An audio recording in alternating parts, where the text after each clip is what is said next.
السلام عليكم ورحمة الله وبركاته. أعوذ بالله من الشيطان الرجيم. بسم الله الرحمن الرحيم. الحمد لله رب العالمين، والصلاة والسلام على أشرف المرسلين نبينا Muhammad wa ala alihi wa sahbihi ajmain wa ba'd. Tunaendelea kuzingatia kwenye surati Hud, na tulikuwa tupo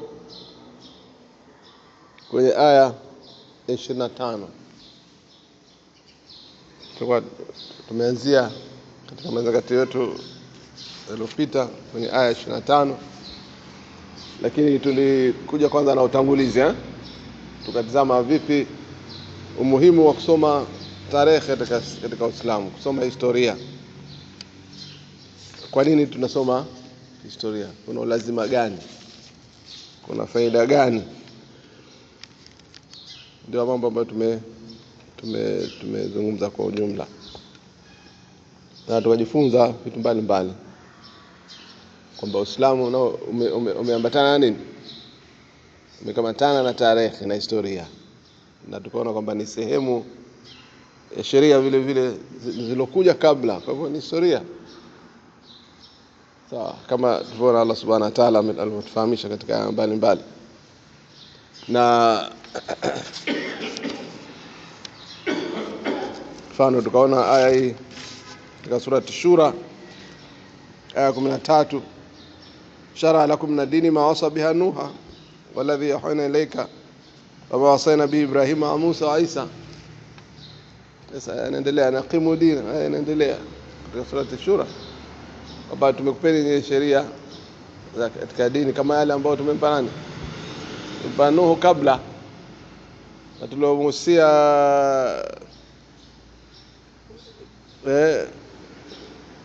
nani? Ibrahim na Musa na Isa. Hao wote ni nani? Mitume walikuwa wamepita kabla. Sawa, tunaona tunarejeshwa nyuma katika historia, bali ibada zetu vile vile zinaambatana na historia, kwamba haya tulikuwa amrisheni nyinyi ndio tulioamrishwa waliopita nini? Mitume kabla. Tumeona funga, kutiba alaykumus siyam kama kutiba alal ladhina min qablikum, mmefaradhishwa nyinyi kufunga kama waliofaradhishwa wale waliopita kabla yenu. Mrejeshwa kwenye nini? Kwenye historia. Tumeona kuumba mwanadamu kwetu sisi ni historia. Taarifa kuumba mwanadamu ni taarifa za kihistoria, zimesimuliwa, na tena masimulizi yake yanatoka mbali. Mwanadamu katika Uislamu hajaanzia katika nadharia za Charles Darwin, au sio? Kwamba kaanza kutoka katika ape, katika ile chimpanzee, akakuwa faro kama hivyo. Evolution, nadharia evolution ambayo kwetu sisi tunasimuliwa kuanzishwa dunia, kuanzia ulimwengu umeanzishwa kutoka wapi? Kwa Allah subhanahu wa ta'ala. Kwa historia yetu hizi, msimulizi wetu mkubwa ni nani? Ni mwenyewe subhanahu wa ta'ala. Ndio aliyotupa taarifa kupitia mtume wake aliposema nimemuumba mwanadamu ini jailu fil ardhi khalifa. Nani kasimulia hayo? Kasimulia mtume? Hajasimulia mtume jamaa. Hayo ni Allah anamwambia mtume wake kupitia Jibril alayhi salam. Sawa, zama ile historia yetu sio ya kimaskhara baraki. Sio na nadharia zije zipingwe zikubalika.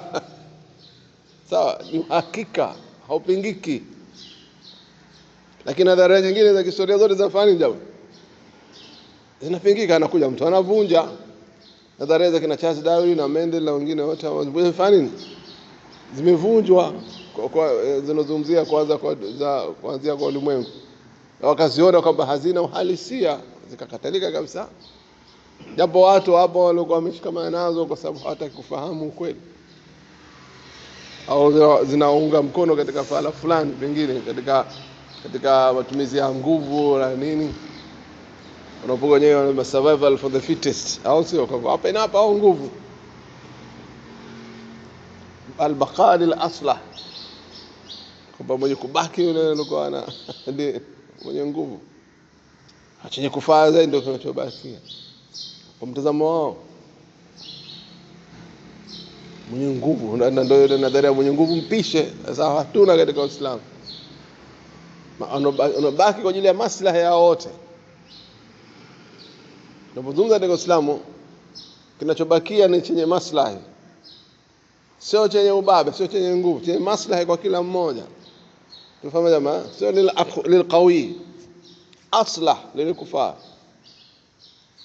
Fama zamadu fahadhabu jufa ama yanfa'u nasa famkuthu fil ardhi, au sivyo? Takataka zinaondoka, inobakia ni yale ambayo yana maslahi na watu. Sasa ndio nadharia ya Uislamu katika swala zima la maslahi. Tufahamu zile takataka ambazo hazina haja ndio zinazoondoka siku zote. Na yenye maslahi na watu sio na mtu. Mama yanfa'u nas, yanawasaidia watu, watu. Sawa. Na nas inatumika zote kwa ajili nini? Plural, au sio? Hayo nas, au sio? Mwambie mtu nas. Nas tunazungumza nas za nini? Basa. Jumla tu, sio? Zote. Tazama. Kwa tumeona hiyo muhimu. Kisha tunaingia katika kipengele kingine. Hapo jana kimoja tulikisahau au muda ulikwisha. Njia za kusoma. Vipi tunataka tusome tarehe? Hili ni swala muhimu kabisa. Tunataka kusoma tarehe.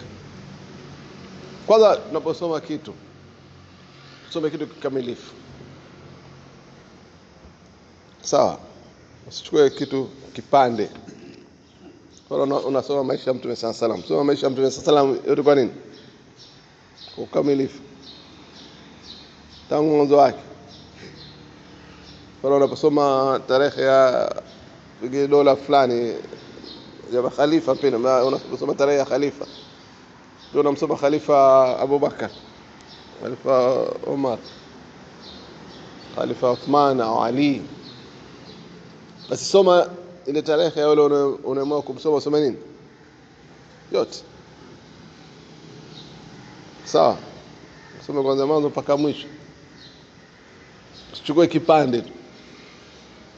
Sasa ukichukua kipande utakuwa hujamjui vizuri. Ukichukua kipande unaweza kukuta pahala ukaona wewe hapa kupendeza, ndio ukachukulia hukumu ya pale. Sawa? Hawezekana nini? Mchukua msele hapo, ukamchukulia alipokaa tu msele bana kaka vuga mfano, basi ukachukulia maisha yake vuga tu, hapo unapomaliza vuga ukaacha. Ukutizama msele baada ya vuga alikaa wapi? Nakuja huko na haraka tu, na kabla hapo no. Sasa wewe utachukulia maisha yake alipokuwa vuga tu. Kama palikuwa na makosa, kwa hivyo utasema unaona haya, lakini tafuta vile vile background yake nyingine, kaanzia wapi. Vitu tumeona jamaa. Kwa hivyo tunaposoma vitu tarehe tusome kwa nini? Kwa ukamilifu na kusoma tarehe yako.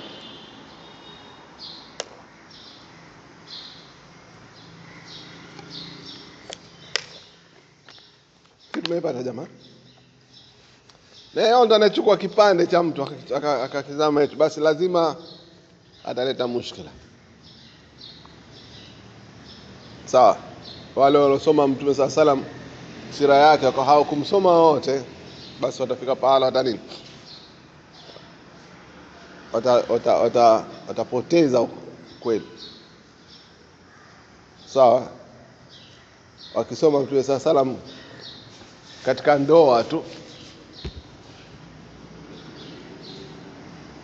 hawamfahamu Mtume sallallahu alaihi wasallam katika masuala mengine. Tusema unaona, kwa watu mzima huyo, mtu wa ndoa tu. Soma ilikuwa aje nyuma huko. yeye ni mtume, je, kuna vitu karuhusiwa na Allah Subhanahu wa Ta'ala. Lakini wajasi umekwenda kusoma wake zake mtume na nini, ukatoka hapo ukawa unapiga nini? Ukawa unapiga kelele au sio? Wake 9 bana zama. Kitu gani? Tumeona jamaa. Je, uuliza huyu nani?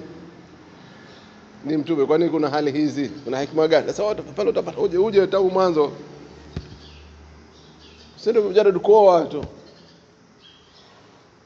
Kuna muhimu mtu kusoma, unaposoma kitu tarehe utafute yani ukamilifu wa kile ambacho unakisoma.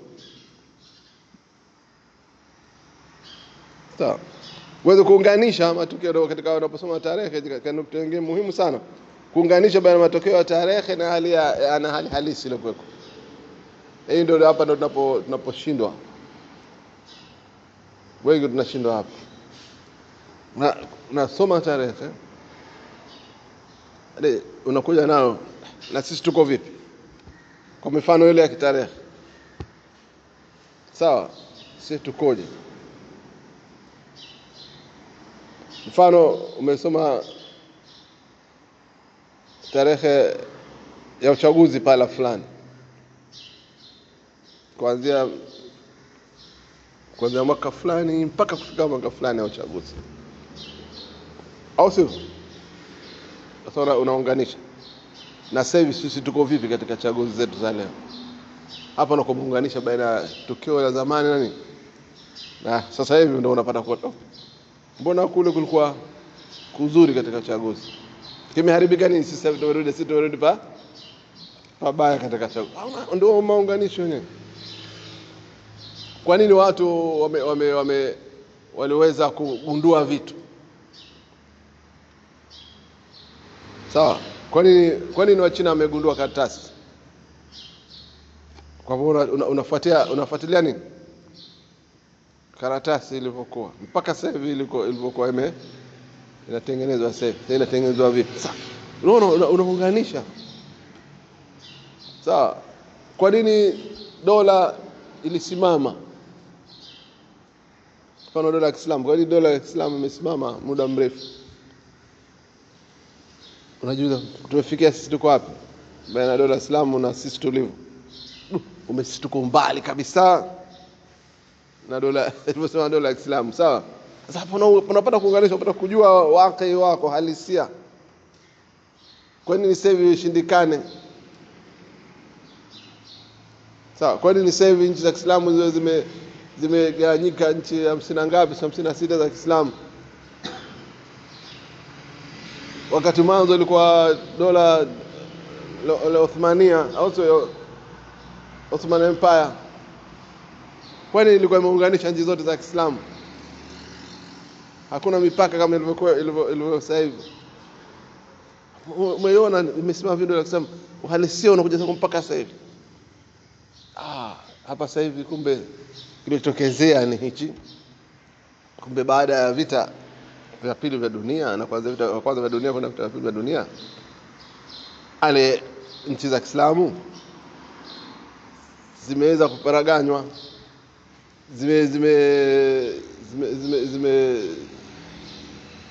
zimekatwa na wazungu, wamekatiana keki baada ya vita kwanza vita vya pili vya dunia. Sawa jamaa, wakatiana. Unatafuta ilikuwaje? Unapata kona. Kumbe kulikuwa na udhaifu kaina huu na aina huu. Hapa kona zile udhaifu ulikuwa umeingia. Sawa, tufanye nini? Mbona wao wazungu leo wameweza kuunganika EU na nini na NATO? Mbona sisi tuko dola kubwa vile vile tushindwe kuunganika? Unapata kuona ndio tarehe na kuelekea. Sasa unapata kujua sababu za ndani, sababu za nje zote. Kumbe tunahitajia kazi kubwa. Basi halala khali na sisi sasa hivi tuwe una tarehe na kufundisha tuwe angalau na nini na umoja wetu wa Kiislamu.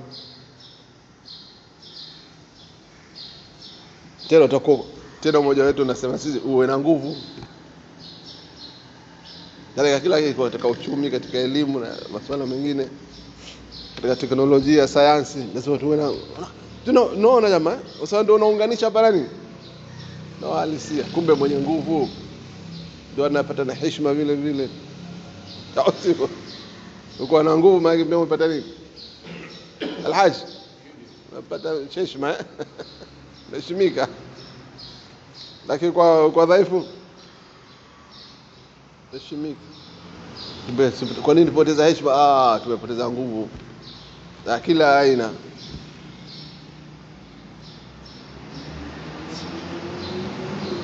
Nafikiri umeona hapo muhimu, unapata kujirekebisha, au sio? Leo ukisoma tarehe ya Ulaya ilivyokuwa, wazungu saa zote walikuwa wanapambana miaka nenda miaka hivyo, vita vyote vya dunia kwa ajili ya nani? Walopigania si wao wenyewe, kwa wenyewe wameuana nani mwanzo? Mamilioni wameuana. Faida walozipata vile vile wameweza baada hapo wameweza kwa sababu wakaibuka na nguvu. Sawa, watu wengine watu wanapigana katika mapambano wanaibuka nani? Wanaibuka na nguvu jamaa. Na hii ndio tufahamu hakika. Unapoingia katika mapambano, ima uibuke na nguvu au uibuke nini? Dhaifu kabisa. Sawa? Utambue hivyo. Unapoingia katika mapambano, ima ubakishe nguvu yako au uporomoke kabisa. Ndio maana anatakiwa mtu atizame, je, naingia katika mapambano, the end of the fair itakuwa sawa? Mwisho wa mambo utakuwa je, nitabaki? Kama kwa ukikosea kadi zako, kutumiza karata zako, basi ujue utafanya, utaporomoka. Tumeona Hitler lengo lake nini? Kutengeneza nguvu, kutengeneza utawala mkubwa, akapata kila pahala au aje juu. Alipokezea hesabu hakuonekana ajulikana hata amekufa, kama kajitia kwenye gesi kayuka, mzika kaburi lisiojulikana, au sio? Unaona, ukikosea hesabu ndio maana kwamba ujue uwe na hesabu mazito kabla hujaingia kupambana na adui. Sawa, matayarisho mazuri sababu unatakiwa na utaona baada ya vita vya dunia nchi zilizokuwa kubwa kina Uingereza na nini zote zimefanya nini? Faransa zote zimeporomoka. Mshindi kawa nani? Mrusi na nani? Na Marekani ndio ilofanya hivi. Na ndio wakati tena hao wengine wakatiana huko na huko, baki za Kiislamu zikazidi kwa mhanga, kwa sababu ni udhaifu tena wanazidi kurejesha katika nini? Katika udhaifu. Tukakubali wenyewe watu kuvunja dola ya Uthmania ikavunjwa, tena tukavunja na sisi wenyewe tukasaidia. Sasa hii historia lazima wewe uende nayo ufahamu vizuri. Sasa ndio unatafuta hali yangu mimi sasa hivi nitarejea vipi? Nafikiri tumepata uzuri hapa jamaa. Kutambua tofauti ya tarehe unayosoma kwa mujibu wa wakati uliopita na ulipo leo. Lazima yani tarehe unayosoma na wakati wa sasa hivi. Usio kataka vile kile ulichosoma kule, lazima practice leo. Chukua kipi kinakufaa katika masuala. Sawa jamaa? Kipi kinakufaa? Mfano leo katika masala, katika tofauti za katika madhehebu yetu haya, mfano Shia na madhehebu mengine, wao wanachukua tofauti zilizokuwa wakati huo kama ni sababu ya kujengea nini tofauti sasa hivi. Kwa hivyo ndio utakuta hawatazame wakati uko vipi, wasema matukio yalikuwa vipi. Wao wanachukua ile wanaitia moja kwa moja kuzidisha ile mzozo moja kwa moja. Kwa hivyo hapa kama kwamba hakupatikana nini, hakukuwa na faida ya kusoma ile history. Kwa sababu hizi tumesoma tarehe ikuepushe wewe na zalati mazonge yaliyotokezea katika historia, wewe utengeneze njia nzuri. Lakini yale mazonge yaliyotokezea wewe una nini? Unarejesha na ndio unarejesha kibabe zaidi. Kwa hivyo maana hujafaidika nini? Hujafaidika na historia, kwa sababu umebakisha kosa la zamani umelibadilisha katika sura ya sasa. Sawa. Amiaka. Na tena sasa hivi inakuja kwa hatari zaidi, kwa sababu sasa hivi una nguvu nyingine zaidi za kusaidia katika kufanya kutekeleza ile fikra yako kosa lile. Unakoleza. Ni neno nzuri zaidi ya kusamia yako. Unakoleza ile mazongo umekoleza sasa hivi.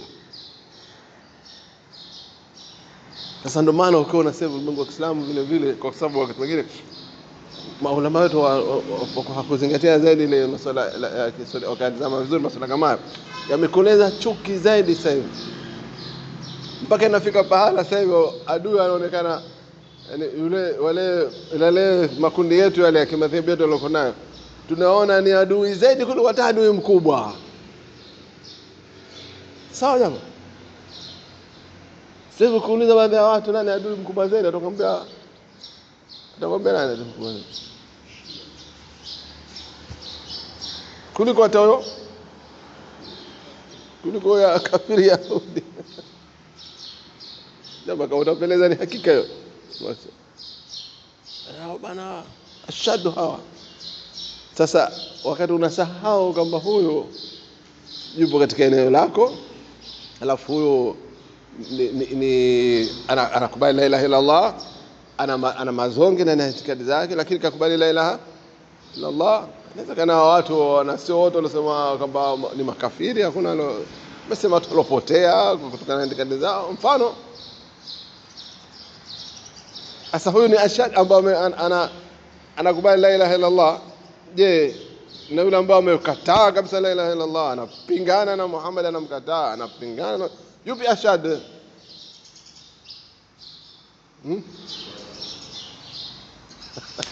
Tunaona sasa ndio tulozungumza pale, unaposhindwa kusoma tarehe vizuri unaweza ukaleta taajij, ndio nasema ukakoleza. Sisi tumekolezana sasa. Sawa. Kweli tazama Shia kuna mazonge chungu nzima, na mazonge yanasababisha wakati mwingine hata adui kwa kukutumia, na adui hatumii Mashia tu, anatumia mpaka Wasuni, mpaka nani, anatumia wote, kwa sababu yeye anataka nini zaidi, ni maslahi yake. Wazungu wanaweza wakawa leo wakawa Shia, kesho wakawa Sunni hao wazungu katika vita vyao, wanapokuwa na maslahi yao wanabadilisha jezi. Sawa. Akiwa na maslahi yake ya kupitia Shia atasaidiana nani? Akiwa na maslahi yake kupitia Sunni atapitia kwa nani? Alipotaka kupiga Afghanistan, Marekani, rafiki zake walikuwa nani zaidi? Shia. Pale ndio njia nzuri kasalia nao, na alafu pia na Masuni pia hakuacha tuamea anapopa. Alipotaka kupiga Iraki, karudi kwa sababu yuko nani? Yuko Saddam Hussein hapa, kwa hivyo aka ni adui wake zaidi. Alipotaka kuisokota Syria katumia Shia. Kwa sababu ndio wakaenda pale wakapewa nafasi Hizbullah, wakapewa nafasi nani wa Iran, wakaingia miaka pale wakamsaidia Bashar. Shia tena Nusairia wanaita. Sawa, Nusairia kakaa pale muda akapabomoa akaua watu. Sawa, mambo yalipokuwa maadui akanyamaza kimya, Israeli kama kimya, hakuwa na tatizo, kwa sababu kaona yupo mtu anomsaidia. Alipokuwa ana kaporomoka Saddam Bashar, maadui kafani, kampiga yule. Kipindi chote kile hakupigwa hata siku moja Syria na Israeli.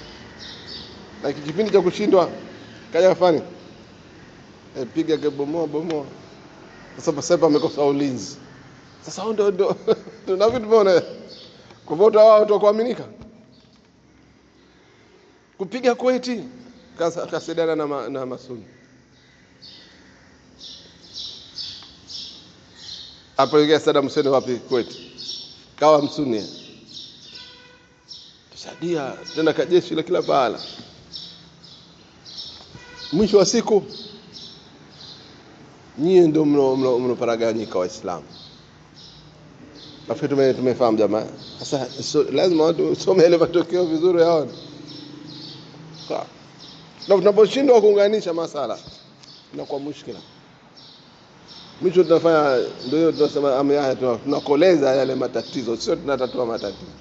Wakati historia inataka sisi tusaidie katika kutatua nini? Kutatua matatizo. Tusirejee makosa yaliokuwa yametokea kabla. Sawa. Sasa tunashindwa. Sasa leo ulimwengu wa Uislamu umeparaganyika vibaya. Vibaya umeparaganyika. Kila pana umeparaganyika. Kwanza umeparaganyika, umekuwa vipande na nini. Alafu vile unaposoma tarehe utoe makini, upande wote utazame upande mzuri wa tarehe na upande mazonge katika tarehe ile. Kama kuna matatizo uwe makini nayo. Na yote yazungumze, lakini katika njia isiyo ile ya kwamba mimi naamili huku na bezi huku. Sawa? Utazame hapa palikuwa na mushkila. Ilikuwa tatizo ile mfano. Uwe na insaf, ile tatizo limetokezea. Light ingekuwa kaza. Basi, lakini sio wala usiwahukumie watu katika masuala, kwa sababu walokuepo ndo wanafanya zama zao ndo wanajua nini kimetokezea.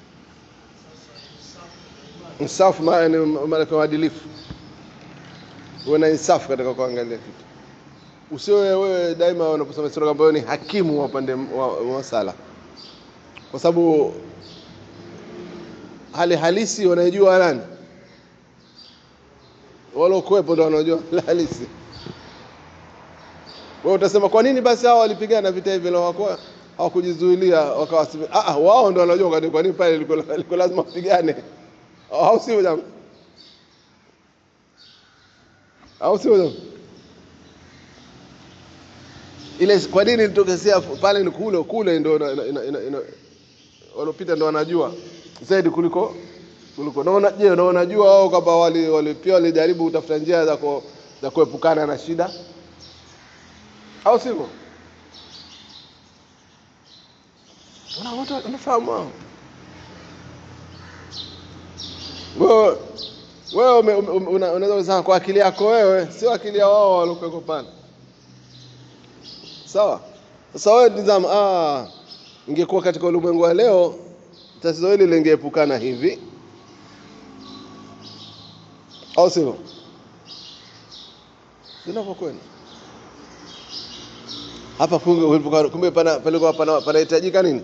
Mazungumzo hapa. Lakini unajua kama wao pengine mmoja si mtu mazungumzo alikuwa hataki mazungumzo, ungejuaje? Nafikiri tumeona jamaa. Kwa hivyo lazima kuwe na insafu. Sawa? Umefaidika na matokeo, lakini usiwe wa hakimu katika matokeo ya watu. Yanatokezea. Sema tu ingekuwa imetokezea katika kipindi chetu hichi, ingekuwa hivi. Sawa? Kama walivyoongea wazungu mwanzo katika nchi za watu, hawakuingia kwa silaha. Akasema kwa leo watu wa kaida kama sisi tungeingia kwa silaha tu. Na watu wangekataa, wameingia kwa nini? Wazungu waliingia kwa vita moja kwa moja. Kwa vita. Kuja na vitu vizuri au sio, kutengeneza, kufanya hivi, kufundisha. Lakini uko na nguvu kama Marekani unasema hivi, mimi singeingia kama Marekani walivyoingia Waingereza walivyoingia kwa mimi nikiingia nitaingia sawa. Unataka utizame iko vipi? Sawa. Halafu ndio unaposoma historia vipi kuwa makini. Tukimalizia nukta hiyo kwamba unaposoma historia kwa unapotafuta source chungu nzima, vyanzo vya historia, kuwa makini na waandishi. Sawa, kwamba historia inaweza kaandikwa na waandishi mbalimbali na wapo katika hali nini? Mbalimbali. Katika mirengo mbalimbali. Pia hii ni katika jambo muhimu kutambua. Vipi nitatoa vipi vitu vizuri pale kwa watu wale katika historia ile. Mfano tulitoa jana mfano, uliingia pala tukasema hiyo. Tuchukue vitu vya kawaida. Ya kawaida kabisa. Unasoma historia ya ushindi wa Yanga na Simba katika baina Yanga na Simba katika mwaka miwili uliopita. Mechi za Yanga na Simba. Ukachukua historia ya Yanga imeandikwa na mfuasi wa Yanga, mpenzi wa Yanga, unatarajia vipi?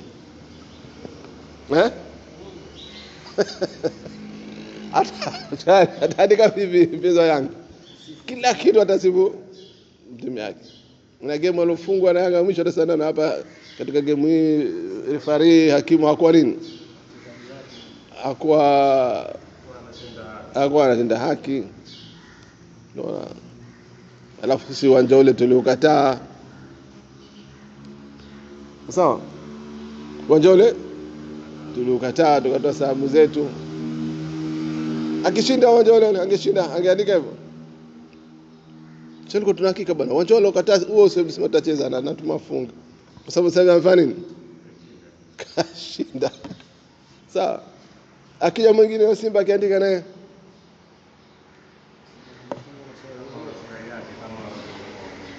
sasa hapo na hiyo ndio maandishi ya historia yake. Mkomunisti mtu akiangalia watu vipi wapata shida katika dunia, atasema kwa sababu kulikuwa matabaka mawili, matabaka ya bourgeoisie na proletariat, ya matajiri na nini?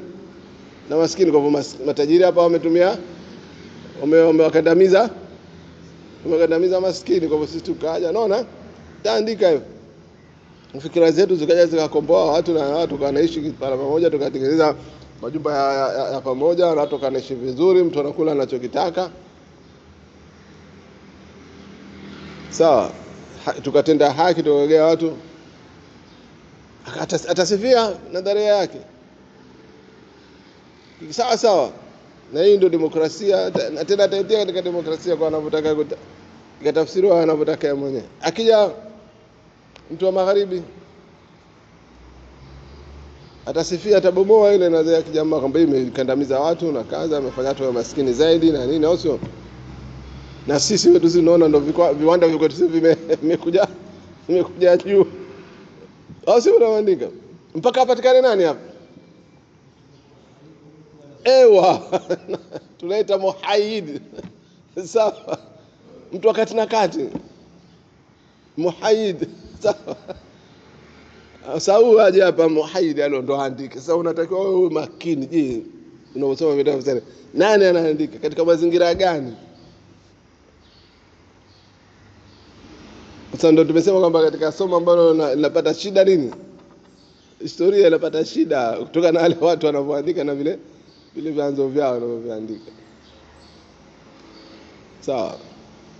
Leo historia ya sasa ndio ya Gaza, kama haikuandikwa na watu wenyewe wa Gaza, kama haikuandikwa na wale watu wenyewe sana Gaza wa Gaza pale walioishi wakaondoka matukio kayaona, ikiandikwa na mtu mwingine wa nje, hupati historia sahihi. Tufahamu jamaa, utapata sehemu kubwa itakuwa mtu anapendelea fikra yake. Kama alikuwa anaona wale waza wana makosa, basi itakuwa yote ataandika iko nini kosa tu la watu wa Gaza. Sawa jamaa, kama mtu alikuwa anaona watupu ndo waliofanya wale, yuko nje anaona waliofanya pale matukio yale ya kina Hamas na ndo mazuri, moja kwa moja hataandika upande mwingine uliokuwa na mashaka paka paka. Lakini wakiandika wenyewe Ghazina pale wakaja akaandika, sawa. Nafikiri tumeona jamaa, ndio unapokuwa. Kwa hivyo mtu awe makini katika kwa hivyo hii ndio katika historia. Kwa hivyo ndio vipi tunataka tusome hizi. Katika nukta yetu leo tunaanza na aya zetu. Wala kad arsalna Nuh, baada a'udhu billahi minash shaitani rajim. Ndio ubakia dakika 3 tutamalizia hapa. Wala kad arsalna Nuhan ila qaumihi inni lakum nadhirun mubin alla ta'budu illa Allah inni akhafu alaykum adhaba yawmin alim. Tangulizo anasema Allah subhanahu wa ta'ala kwamba sisi tumemtuma, sawa, tulimtuma nani? Nuhu kwa watu wake. Tunaanza hapo jamaa, tumemtuma Nuhu kwa watu wake. Ile pale kisa cha mtume, historia imeanza jamaa. Muhammad waambie watu basi tumemtuma Nuhu kwa watu wake, tena kwa kazi hii hapa. Nuhu kapelekwa kwa watu wake kwa kazi hii, awaambie inni lakum nadhirun mubin, mimi ni mtahadharishaji kwenu na mbainishaji. Sawa, mimi nimekuja hapa kutahadharisheni. Katika wengine tumeona kama mitume ni kazi yao bashira wa nadhira, au sio? Umekutoa bishara njema na kutoa tahadhari, au sio? Ndio kazi ya mitume, kubainisha. Nikubainisha nini? Anabainisha nini mitume?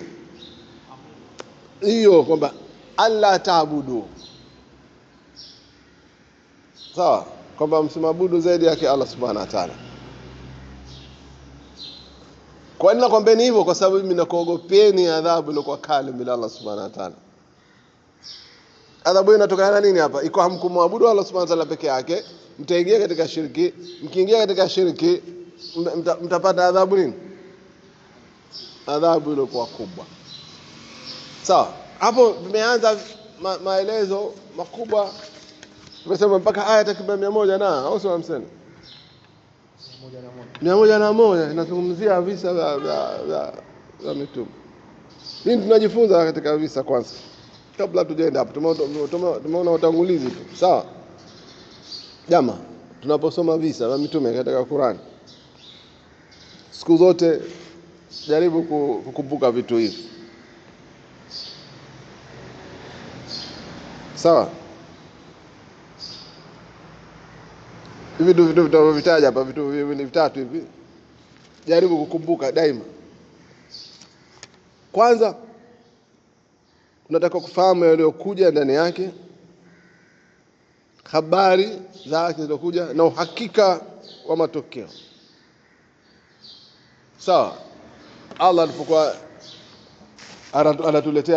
alipotuletea vitu, kataka sisi tujue habari za umma zilizopita walikuwa vipi.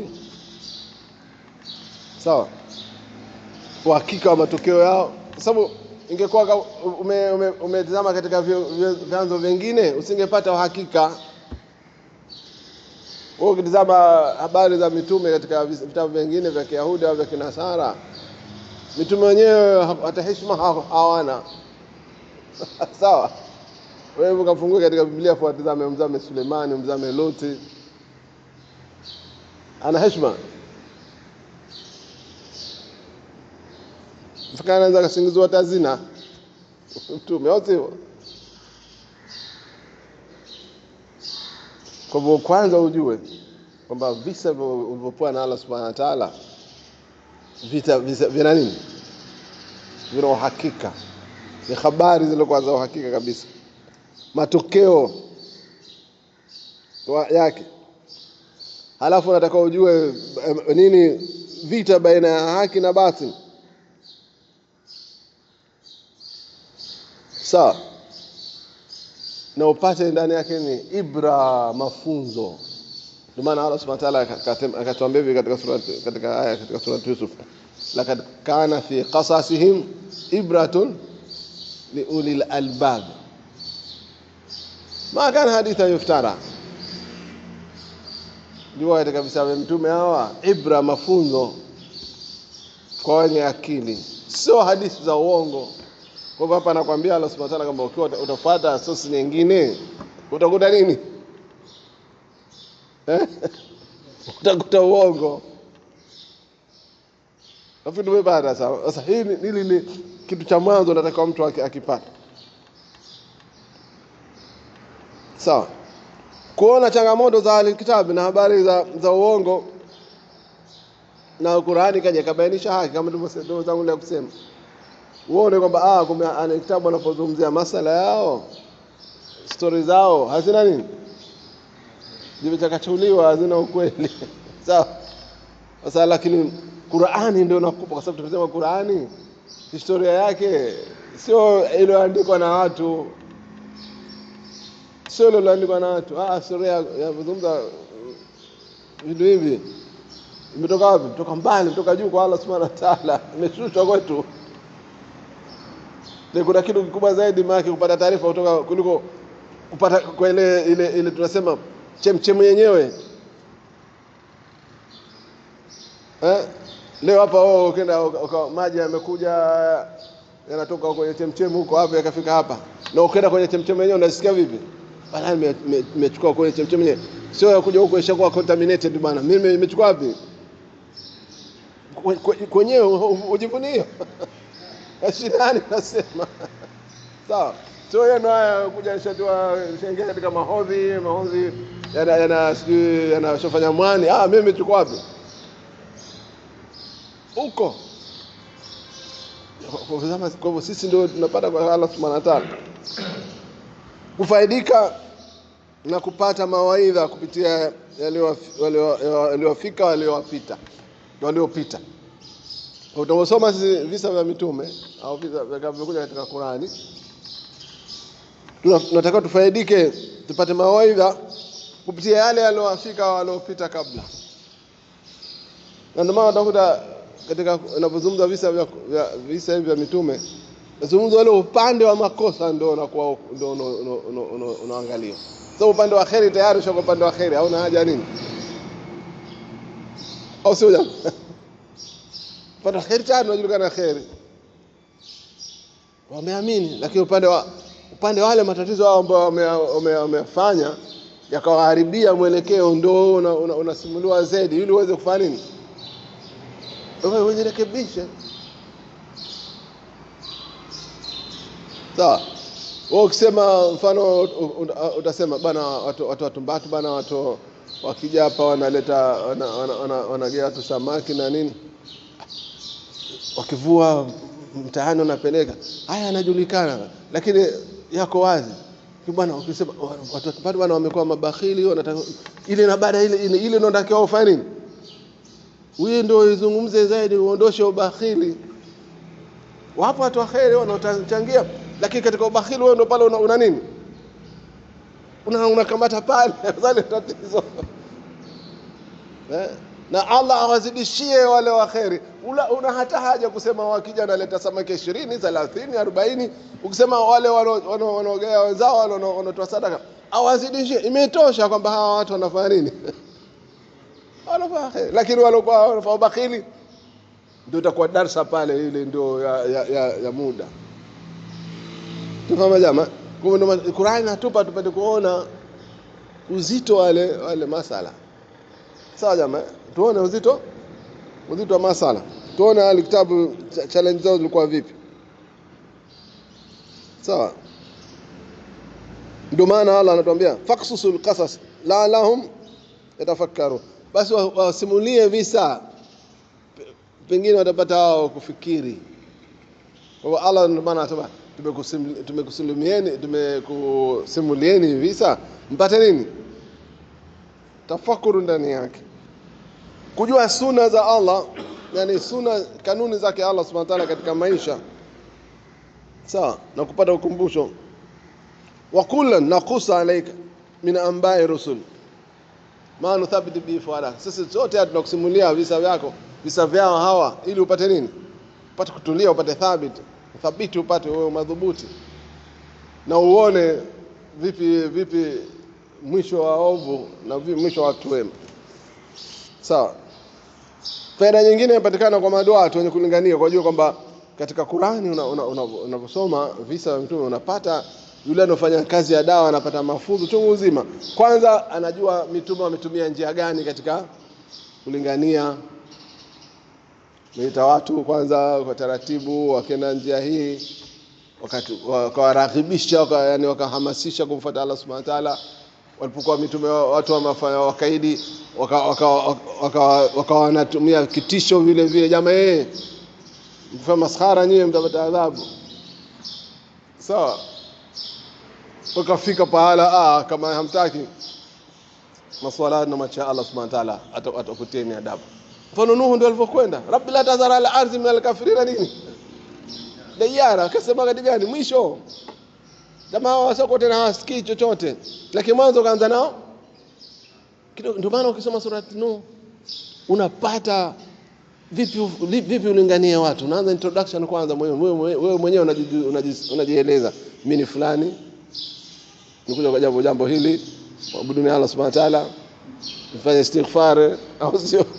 Tena anawarakibisha, mkitaka msamaha kwa Allah, Allah atakupeni kaza.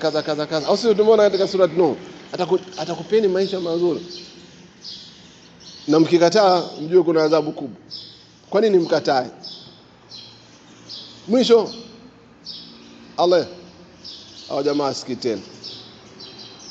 Wanahitaji bakora.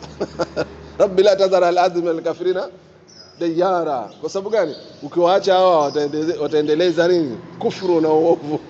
Haikuja bakora. Wazama, unajifunza zile uslubu za dawa. Unakuja kwa Shuaib, tutaona mbele vipi anasimamisha hoja. Lutu vipi analingania watu wake. Sawa. Sasa hizi ndio njia ambazo mwenye dawa kwenye ulinganiaji anazipata. Tumalizie, unapata kujua adha zilizowafika watu walokuja mitume walikuwa vipi, wamepata shida katika kulingania. Je, walikuwa na subira kiasi gani? Na mimi niwe na subira kiasi gani? Wameudhiwa mitume kuliko, au sio? Mitume wameudhiwa vibaya. Sio adha zake basi, adha kathira. Sawa, lakini walikuwa nini? Wameweza kuwa madhubuti, wanasubiri. Vipi mitume wametibu mwelekeo wa watu? Sawa, katika mtazamo wao vipi mitume wamefanya kazi kubadilisha watu? Shuaib anaambia bana, mimi ninachokitaka kukurekebisheni kama vile ninavyorekebisha nafsi yangu. Mimi nataka kutengeneza kwenu nyewe yale ambayo nini? Mimi nafsi yangu pia natengeneza. Sio kwamba labda kwangu nyie tu nakwambia nyie tu mimi mstaki. Au sio jambo? Na tutaona mbele huko njia za mitume katika dawa. Ni somo muhimu kabisa. Tukimaliza hizo aya zetu lazima tupate kidogo kuangalia njia za mitume katika nini? Katika kulingania. Ni muhimu kabisa. Sawa jamaa? Tunajifunza vile vile kupitia mitume mambo ya uongozi, jihadi vipi imekwenda, vipi mapambano baina ya makufari na Waislamu. Tumejifunza vile vile masuala ya kiuchumi, utawala, hizo kama tunavyoona kama Firauni tunakuta mtawala na kila kitu chake. Sawa, tumejifunza hata watu wema, mfano waliotajwa ndani ya Qur'ani, kina nani yule alikuwa mjengaji, engineer Dhulkarnain, Nifunza ndani yake. Hata jifunza Dhulkarnain vitu vingi. Vipi kujenga na nini, vipi kuibua vipaji, au sivyo? Inatufundisha kujenga. Engineer anataka mhandisi bora ni upi? Tazama sasa zote hivi tunavikuta katika visa vilizozungumzwa na Mtume ndani ya Qur'ani, ikiwa vimehusisha mitume moja kwa moja au watu wema vile vile. Sawa. Umuhimu wa elimu na kutazama na kuwa na mtazamo wa mbali. Nani huyo? Khidr, au sio? Natakiwa mtu zote utoke, tunasema utoke nje ya nini? Nje box, nje sanduku, ufikirie. Hapa ndo alipopata shida ni Musa alayhi salam. Jamaa anazama mbali kabisa. Anasitotakiwa katika kutatua matatizo. Usitazame hapa tu. Jaribu kwenda mbali, beyond. Tumalizie hapo inshallah. Tawala na maendeleo yao, nafasi yake katika jamii. Haya yote tunajifunza ndani ya visa vya Mtume sallallahu alaihi wasallam Muhammad wa ala alihi wasallam. Jazakumullahu khair.